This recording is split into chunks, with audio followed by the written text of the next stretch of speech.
FOEA est un MOOC d'anatomie qui a ouvert fin février, qui s'est terminé, qui a commencé par 3 semaines de bac à sable et ensuite 8 sessions qui traitaient d'un chapitre de santé publique, la prévention des accidents vertébraux. Alors, quelques remarques préalables qui font l'originalité de ce MOOC, c'est que d'une part, il est basé sur la technologie 3D, avec un réusage des objets 3D créés par nos infographistes. Donc, si un fémur, enfin dans ce cas-là, c'est une vertèbre, est un objet 3D, mais dans ce cas-là, on peut créer des animations 3D de ces objets, on peut sonoriser ces animations, on peut par simple copier-coller sur QuickTime réaliser un cours écrit. On peut également, avec ces objets 3D, eh bien, réaliser, en changeant de fichier, des impressions 3D. Et puis je crois que j'oublie encore une utilisation possible, mais ça me reviendra. Donc, on a donc commencé ce MOOC par un bac à sable assez long, de 3 semaines. Je pense que ça a été un handicap, ça a été trop long. Mais la raison est liée au fait que j'avais prévu, à la dernière minute, de réaliser des vidéos davantage grand public, de manière à pouvoir découper le MOOC en 2 étapes. Une étape, disons, grand public de 2 sessions, de manière justement à capter le maximum de monde qui aurait pu ou qui pouvait décrocher à la fin de la 2e session. Pardon. Je repense, moi qui vous dis un truc. Et donc, ceci m'a contraint à allonger la durée du bac à sable, un élément qui a pu, un facteur peut-être de décrochage pour certains apprenants, certains inscrits.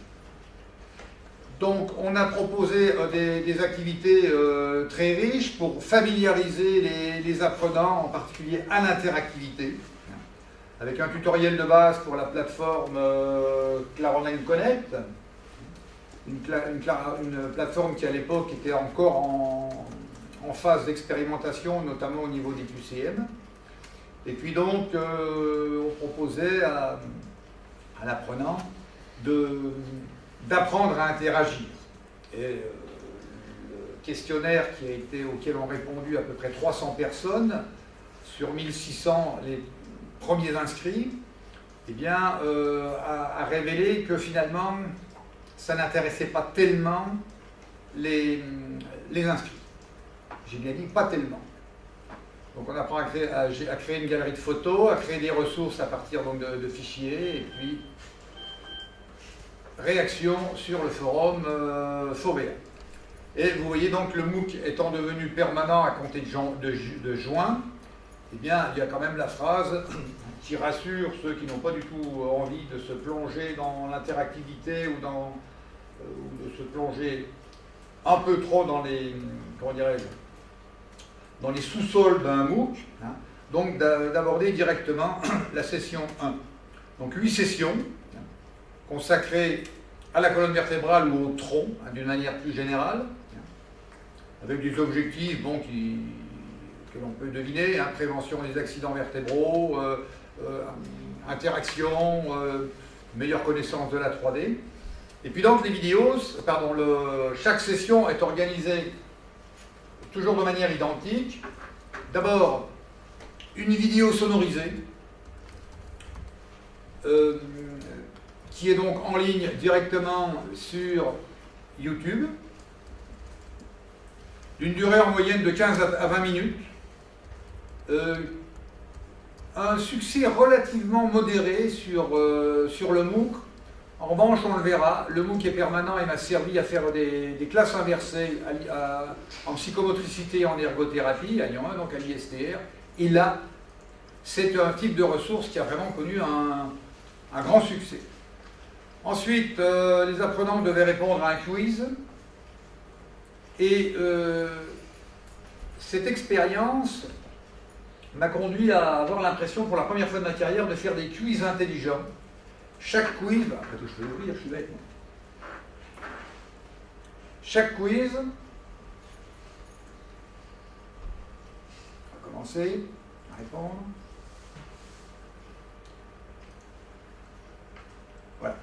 Chaque quiz, surtout l'année dernière, intègre sur Claronline Connect une séquence de quelques secondes et l'apprenant, bien évidemment, répond à des questions. Alors au départ, là, dans les 4 ou 5 premières sessions, ce sont des évaluations toutes simples. N'oublions pas que la première session, ici montrée, s'adresse quand même à un public le plus large possible. Et à la fin, je me suis rendu compte qu'avec de tels types de quiz, on pouvait accompagner le parcours de l'apprenant.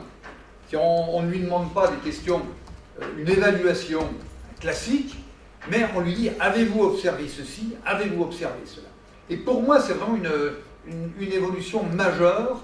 Et au niveau également de la classe inversée, certains étudiants ont particulièrement apprécié. Bien Thierry, bien. Alors là, comment je reviens?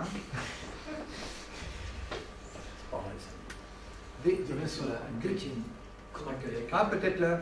Si, c'est bon. Non, je suis dans l'historique. Voilà. Il va falloir attendre. Donc, après la vidéo sonorisée, l'étudiant répond à un quiz. Bien évidemment, on n'attend pas de lui une grande performance. Et on lui propose en deuxième étape, là, il faut que tout charge. Voilà. Il faut que les images téléchargent.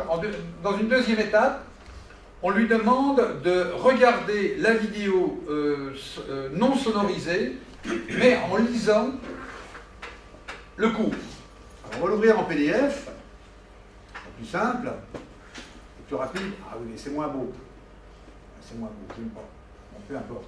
Et le PDF intègre ou le document Word intègre des images. C'est bon à charger, ça.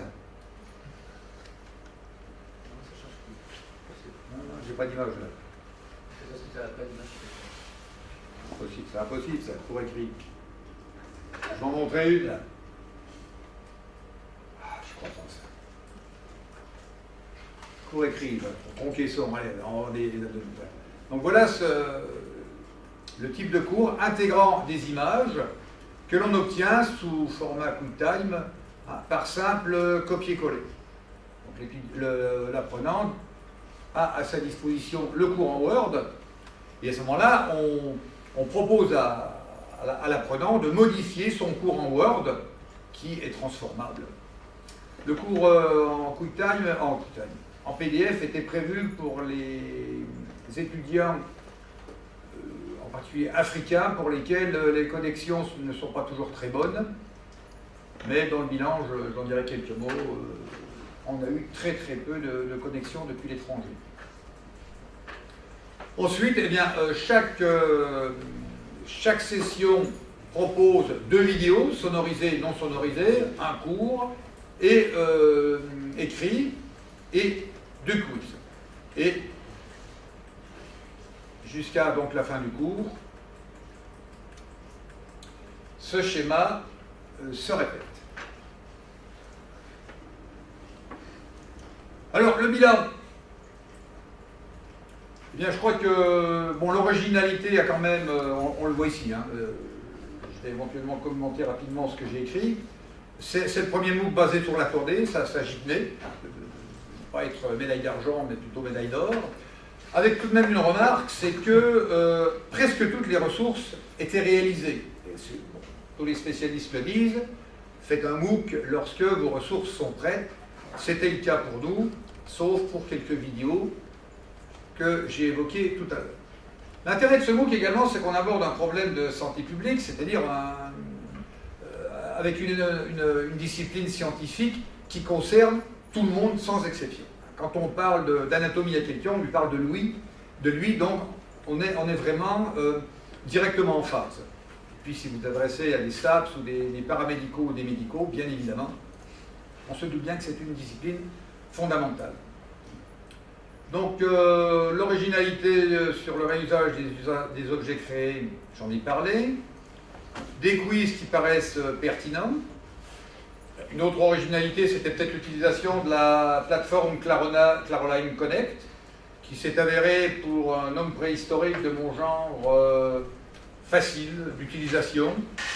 Et je répète, avec des quiz qui peuvent être vraiment programmés de manière assez simple, surtout qui permet d'intégrer des extraits de vidéo 3D. C'est peut-être pas la seule plateforme, mais en tout état de cause, celle-ci est adaptée à un nouveau venu. Donc, Fauveia est également hébergé par Fun. Portail. Merci. Par le portail. Oui, pourtant j'ai compris tout à l'heure. Pas de badge et pas de certification. Enfin, si, un badge, mais on l'a développé à la fin, mais surtout pas de certification. Alors que le questionnaire auquel ont répondu quand même un nombre significatif d'apprenants, cette procédure est réclamée par 44 ou 49% des... Un nombre significatif de gens. Oui. C'était d'ailleurs une surprise. On ne s'attendait pas à ce que tant de gens, ils ne savaient pas quelle certification et laquelle précisément. Ils en voulaient une. Ça, c'est une information.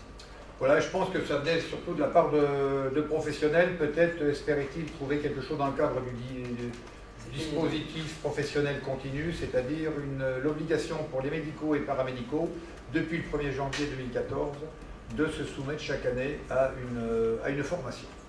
Donc je pense qu'ils pensaient trouver là... On n'a pas fait cette étude, Patrice. Ouais. On n'a pas fait de relation croisée entre, par exemple, les professions, le set des gens et leur réponse à ce type de questions. Avec 49%, ça veut dire que tu as tapé forcément bien plus de public que ça. Donc, si les gens en ont envie, peut-être même pour leur, je sais pas, pour leur CV, pour leur blog, pour LinkedIn, pour je sais pas. Je sais pas. Tu vois, c'est... LinkedIn, bon, des dons, alors. Donc on avait 1620 inscrits le jour de l'ouverture, 2140 3 mois après. Et donc le MOOC est permanent.